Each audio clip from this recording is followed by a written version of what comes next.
Je suis content de vous savoir nombreux. Bonjour et bienvenue. Vous êtes dans l'invité de la rédaction de l'AJP. Un entretien, je rappelle souvent, qui consiste à décortiquer l'actualité avec des personnalités triées sur le volet.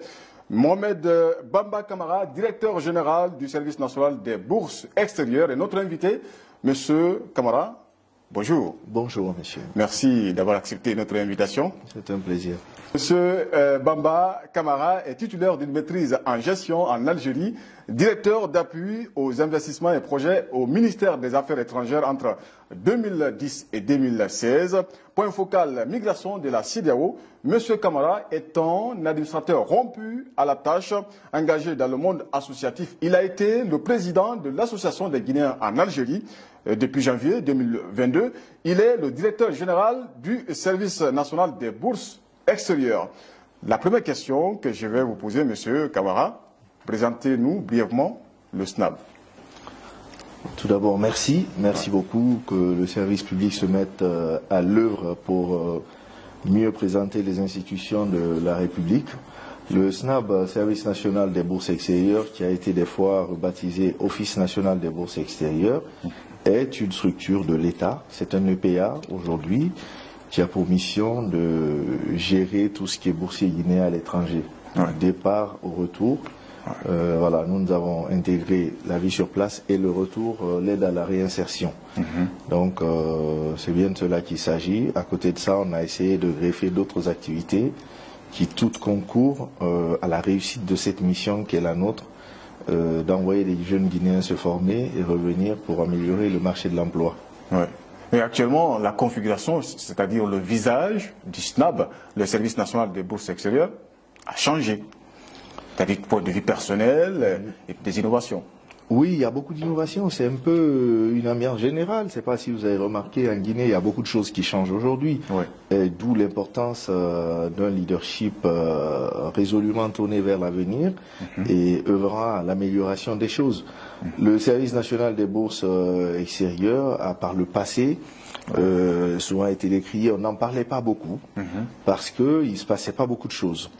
Et les choses qui s'y passaient étaient plutôt très discrètes. Donc on n'en parlait pas aujourd'hui. Déjà, vous remarquerez que souvent, on est attaqué partout. Alors j'aime dire aux gens qu'on est attaqué bien parce qu'il se passe des choses. Si on restait dans la discrétion, on n'allait pas nous attaquer. Tout à fait. Je rajoute à cela que tout changement, tout travail de révolution, de restructuration d'institutions accompagné d'applaudissements, il y a un souci avec le gestionnaire, c'est que les choses ne se font pas comme elles devraient être. Il y avait des gens établis dans des conforts, il y avait des situations ici de fait qu'on gérait comme ça, au bénéfice de quelques individus qu'on est venu casser. Bien sûr que ça ne va pas plaire à tout le monde. Donc aujourd'hui, on essaie d'aller un peu vers les directives qui sont celles des autorités nouvelles. Alors on va parler des innovations tout à l'heure parce que vous avez employé ces mots, mais cette question, je voudrais vraiment la poser. Il s'agit du constat. Lorsque vous êtes venu à la tête du SNAB, qu'est-ce que vous avez trouvé? Alors, souvent je dis aux gens que je préfère parler de ce que nous avons fait, de ce que nous allons faire. Parce que rester fixé sur le rétroviseur, c'est perdre du temps. Et à l'évaluation finale, on n'aura pas beaucoup de résultats à défendre. Quand je suis arrivé au SNAB, j'ai trouvé un service avec 2 divisions, hormis les services d'appui. Aujourd'hui, nous avons créé une direction importante, celle de la communication, de l'informatique et des innovations. Cette direction a mené avec évidemment les autres, parce qu'il y a un travail qui se fait de façon collégiale et à tous les niveaux. À tous les niveaux, il faut à la fois travailler à la digitalisation et travailler à l'innovation. Donc ce service qu'on a trouvé dans un état qui était finalement très archaïque, très ne serait-ce que dans les locaux du SNAB, vous iriez, il faisait peur. La volonté des autorités de changer et de montrer, d'affirmer clairement que le SNAB est recentré, la formation en général est au centre des visions du président de la République, a déjà été matérialisée par le réaménagement du SNAP dans de nouveaux locaux que vous verrez, la Villa 7 de la Cité des Nations, où nous avons mis toutes les commodités, les bureaux équipés, la connexion régulière, donc les outils pour travailler, parce qu'on ne peut pas demander aux gens de réussir un travail en leur donnant pas les moyens. Oui. Aujourd'hui, nous avons ce soutien. Il est franc, il est sincère. Donc, on n'a pas d'excuses. Il faut qu'on réussisse. Nous avons mis donc des innovations en place. Aujourd'hui, je le dis avec fierté, on a dématérialisé tout le processus. N'importe quel Guinéen, où qu'il se trouve, peut candidater pour le SNAB. On a des étudiants qui ont été acceptés, qui sont venus. Je vais citer un cas qui est venu de Siyiri, qui n'était jamais venu à Conakry. Il est venu le séjour pour le passeport et il est parti. Il est parti étudier. Aujourd'hui, c'est possible. Avant, il fallait obligatoirement être là. On a dématérialisé, on a instauré le télépaiement. Avant, la bourse des étudiants, pour ceux qui ont été boursiers, c'était souvent des gens qui partaient avec d'énormes mallettes d'argent, faire le tour, distribuer de l'argent, ou alors on virait sur les comptes des ambassades, alors avec tout ce que cela entraînait comme choses pas très claires. Aujourd'hui, vous êtes Ibrahima Diallo, vous êtes, je sais pas, en Chine, ou vous êtes en Russie, je reste là, j'ai un partenaire qui vous a remis une carte bancaire. La carte, moi je fais le virement au partenaire, payer Ibrahima Diallo, Fatou Silla et machin, le partenaire recharge les cartes. Ils sont payés en instantané, ils n'ont plus à se déplacer, venir dans les ambassades. Parce que ça ne veut rien dire pour les gens ici, mais nous avons des coins de Russie, partir de là, venir à Moscou, est plus loin que de partir de la Guinée pour le Maghreb, quoi. C'est carrément un voyage. Donc ça, c'est les choses majeures qu'on a instaurées. On a intégré quelque chose de nouveau, c'est la première fois qu'on a lancé des handibourses, des bourses destinées aux personnes en situation de handicap. Aujourd'hui, c'est effectif. Dans le manuel de procédure, nous avons insisté sur la dimension genre. Dans le traitement à dossier égal, on met le genre en avant. Ça, c'est des choses qu'on a pu intégrer. On a trouvé de nouveaux... On a biométrisé les étudiants pour avoir une base de données fiable et saine dans un processus qu'on a appelé le SIGB, le système intégré de gestion des boursiers de l'extérieur. Aujourd'hui, si vous me demandez, vous me dites que vous cherchez un ingénieur en système d'information, je peux, en consultant mon tableau de bord, vous dire j'en ai 50 en Russie, 20 en Chine, 30 à tel endroit, je peux vous donner leur situation exacte. Vous parlez tout à l'heure de la situation des étudiants, et il y a certains, le plus souvent, qui manifestent dans le pays d'accueil, dénonçant des conditions de vie difficiles. Est-ce que c'est la même chose jusqu'à présent? Non, cela va finir parce que cela a été parce que nous devions, nous avons payé un peu le prix de la mauvaise gestion qu'on avait instaurée. Parce que chaque fois, c'est des manifestations demandant des arriérés. Bien sûr, il y a des choses qui se font. Nous, on ne peut pas, pour ne pas que ça crie, continuer dans les mêmes magouilles. Je vais vous expliquer comment ça se passe. Vous avez un pays. La bourse, je vous donne le Maroc. Le Maroc donne une bourse pour 3 ans aux étudiants. Les étudiants, ils partent pour 3 ans et à 6 ans, ils continuent à réclamer la bourse. Ça ne dérange personne. Comment de 3 ans, ils passent à 6 ans? Comment de 3 ans, ils passent à 5 ans? Des étudiants partent pour 2 ans d'études, enseignement technique, et ils vous réclament une bourse pour un doctorat. Ça ne dérange personne. Il faut qu'on sache un moment, est-ce que boursier, quand on est boursier, on peut y rester à vie, ou est-ce qu'on se fie aux documents que tous ont signés ici en partant? Ça, c'est un problème. Nous avons des étudiants qui apparaissent sur des listes, on ne sait pas d'où ils sont partis, quand ils sont partis. Mais il faut les payer. Il faut les payer. Je vous donne des pays comme l'Égypte, où nous avons des cas où des gens ont 15 ans, ils sont boursiers. 20 ans boursiers. On a des gens, j'ai reçu quelqu'un de 62 ans qui continue à réclamer une bourse. Il est boursier. Et quelle a été votre réaction? Évidemment qu'on les sort des États. Pour moi, c'est même pas une question qui se pose, c'est automatique. Vous avez des gens qu'on paye, on n'a aucune situation sur eux. On ne sait pas ce qu'ils font, où ils sont, qu'est-ce qu'ils font, on n'a rien.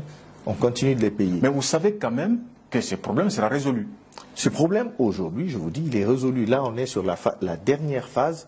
Des équipes vont partir dès la semaine prochaine pour donner aux derniers qui n'avaient pas leur carte bancaire, leur carte, premier point. Deuxième point, qu'on a demandé de s'inscrire sur le site pour finaliser leur inscription, les biométriser. On va biométriser les derniers qui ont prétendu avoir des problèmes. Donc on va finaliser ça et pour nous le problème il est résolu. Ceux que ça va concerner, c'est tous ceux qui n'avaient jusqu'ici pas donné les informations parce que les gens même qui ont entraîné cette pagaille ont appelé les étudiants pour dire ne vous enregistrez pas, donnant des raisons finalement à eux pour que la pagaille perdure. Donc ça, nous on assume, il n'y a aucun problème, c'est clair, vous pouvez venir visiter. Alors, c'est pas possible. La question suivante, parlant toujours de la bourse, quel est, M. Camara, le mode d'attribution de la bourse et qui est éligible? On a un manuel de procédure. Vous savez, on dit souvent aux étudiants guinéens, quand il y a une bourse, il y a les exigences de la Guinée, que moi je peux communiquer, il faut être guinéen, selon les niveaux, il faut avoir tel âge maximum, il faut avoir une note, au minimum avoir telle note. Tout ça est vérifiable aujourd'hui dans un document chez nous. C'est clair. Mais le partenaire qui vous donne les bourses a aussi ses exigences. Pour telle bourse, je ne veux pas tel genre de personne. Je veux quelqu'un qui a une note de telle en mathématiques. L'âge limite est de tel. Chez nous, dans mes négociations avec les partenaires, je leur explique. Si vous ne revoyez pas l'âge limite, vous excluez 80% des potentiels gens que nous voulons envoyer former. Parce que si vous dites que pour avoir un doctorat, il faut avoir au maximum 33 ans, je leur dis en général 33 ans chez nous, ils viennent de quitter le lycée. Il y a beaucoup qui ont repris, ils viennent de quitter le lycée. Donc non, il faut revoir. Les enseignants sont à 50 ans, 40 ans, acceptés de former ces gens qui vont nous former ces nouvelles générations. Donc les critères sont de deux sortes, les critères guinéens et les critères du pays partenaire. D'accord. Et ça, il faut que les gens le comprennent. Quand on me dit ah, tel a été classé, tel de la République, il n'a pas bénéficié de la bourse, il est boursier, vous avez volé. Non, il n'a pas bénéficié. Moi, je donne la liste, on me dit les 100 premiers, il y a une commission interministérielle qui siège, qui vérifie que c'est bien les 100 premiers. Les dossiers officiels qui me sont transmis, je transmets à la partie marocaine. La partie marocaine analyse. L'âge limite, disent, c'est 22 ans pour accéder à l'université. Le premier ou le deuxième de la République a 25 ans. Il est exclu. Même s'il a 18 de moins, il est exclu. Incroyable. Donc c'est ce qui fait que les gens sont exclus. Mais comme ça, il faut communiquer. Parce qu'il y a ces boursiers, les parents de ces boursiers, qui ne connaissent pas ce principe. On le dit, on a une page qui est très visitée, on a une page Facebook, on a un site internet, je l'ai dit à plusieurs télés, on le dit. Le problème, c'est qu'il faut savoir qu'on aime la polémique inutile. Nous avons la critique trop facile. Très peu de gens proposent. Je reçois des gens, je leur dis, ok, je suis ouvert moi aux propositions. Ce n'est pas bon, allez, je classe. Proposez-moi quelque chose. Dès que vous demandez des propositions, il n'y a pas de proposition.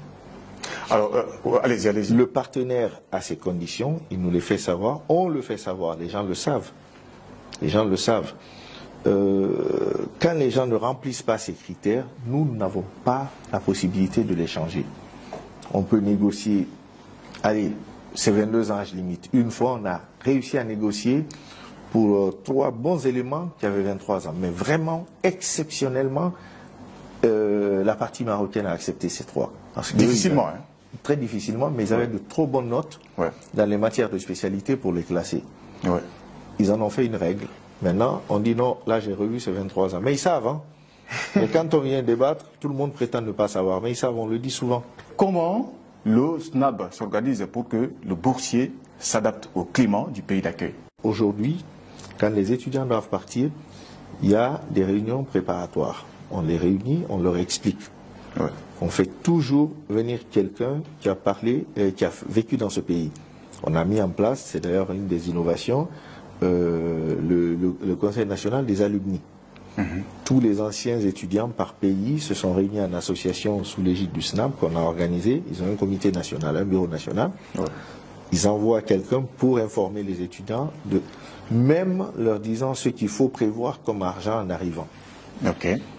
Malgré tout, nous avons des étudiants qui arrivent, qui disent « j'ai rien pour le froid, j'ai rien pour payer mon transport aller là », alors que l'information est donnée avant. Mais on y travaille, on pense qu'il faut encore améliorer. Peut-être qu'il faut qu'il y ait un électrochoc plus important pour que les gens vraiment prennent conscience des choses. Et la question n'est pas anodine, hein, parce que sur, je vais dire, le manger, parce que ce qui est différent de ce liguinaire, tout à fait. Et l'étudiant, si vous voulez, le boursier, peut tomber malade à tout moment. Donc, comment ça se passe? Alors, ils sont souvent pris en charge dans les accords que nous passons avec les États. Je vais donner le cas de l'Inde, qui est l'une des dernières destinations pour lesquelles on a trouvé des bourses. On a un accord avec l'université Kalinga Institute of Technology, qui va chaque année nous prendre 50 étudiants. Chaque année? Chaque année. Il faut forcément des étudiants? 50 élèves pour une licence, je veux dire en tout, c'est 50 personnes. À nous de repartir. Est-ce qu'on prend des gens en master, en doctorat ou en licence? Je prends Bailo de chez nous, il peut se présenter? Tout le monde peut se présenter. Dès lors qu'il est guinéen, qu'il a un passeport biométrique en règle, tout le monde peut se présenter. Il veut faire ses études en Inde, il peut se présenter? Tout le monde peut se présenter. Et j'apporte une garantie, c'est que tous ceux qui déposent un dossier, dans les délais évidemment impartis, seront soumis à la commission d'attribution des bourses. Ça, c'est garanti. Parce qu'aujourd'hui, il peut l'envoyer par mail sans partir. Il peut venir déposer. C'est intéressant. Hein? Donc, par exemple, l'Inde, on a un cas de quelqu'un qui est arrivé, qui est malade. Il a fait les examens ici tout à l'heure, il est allé, il a eu un problème de cœur qui s'est déclenché là-bas. Mais dans l'accord qu'on a passé, avec l'appui du ministre directeur de cabinet, on a réussi à obtenir la prise en charge médicale. Ils sont pris en charge. Maintenant, en prise en charge médicale, il y a des limites quand ça devient des maladies de longue durée, comme au Maroc, certains cas l'ont montré. Ils nous demandent de les reprendre, de les soigner. Dans ce cas, on prend le billet, on le ramène pour qu'ils se soignent. D'accord. Dans vos explications, vous expliquez de manière implicite le suivi. Au niveau des SNAP, est-ce qu'il y a la rigueur à ce niveau? Je pense que oui. C'est peut-être pas à moi qu'il faut demander à ceux qui sont bénéficiaires de nos prestations, ou demander aux gens qui sont autour de nous. Tous les étudiants qui sont sélectionnés pour une destination sont inscrits dans une plateforme de communication. Et cette plateforme continue. Il y a un service, le service de communication, qui continue pour les informations, pour tout problème qu'ils remontent, qui fait le lien, qui garde le lien avec eux. Donc ce suivi, il est assuré. Et quand vous voyez ce qui se passe, quand quelqu'un est malade, comment ça se passe, bien entendu qu'on le fait. Dernière question, parlez-nous des difficultés auxquelles fait face le SNAB. Bon, les difficultés sont nombreuses. Je les ai aussi citées. Des problèmes de facilité de décaissement. Mais ce qui est bon, ce qui est intéressant, c'est que je dis souvent, c'est une opportunité qu'on doit saisir. Aujourd'hui, les autorités sont réactives. Les problèmes qu'on pose, on essaie de trouver des solutions. Les gens pensent que c'est rien. Moi, j'ai eu la chance de servir ici depuis un certain nombre d'années. J'ai vu un petit peu les changements. Je sais, entre les demandes et les exécutions par le passé, qu'est-ce qu'il fallait. Aujourd'hui, nous réussissons à déclencher des réactions. Pourquoi? Parce qu'il y a des autorités qui sont saisies, qui demandent d'agir. Parce qu'il y a une volonté de produire des résultats. C'est pourquoi les difficultés qu'on a, en général, je ne pleure pas dessus, parce qu'il y a une volonté immédiate de rechercher des solutions. Et c'est un challenge que je dois relever, c'est un défi à relever, c'est de solutionner ces différents problèmes. Le jour où je n'y arriverai pas du tout, bon, c'est que je ne serai plus la bonne personne qu'il faut pour ce poste. Mais là, on a quelqu'un au-dessus qui a encore plus d'ambition que ça et il saura me le dire.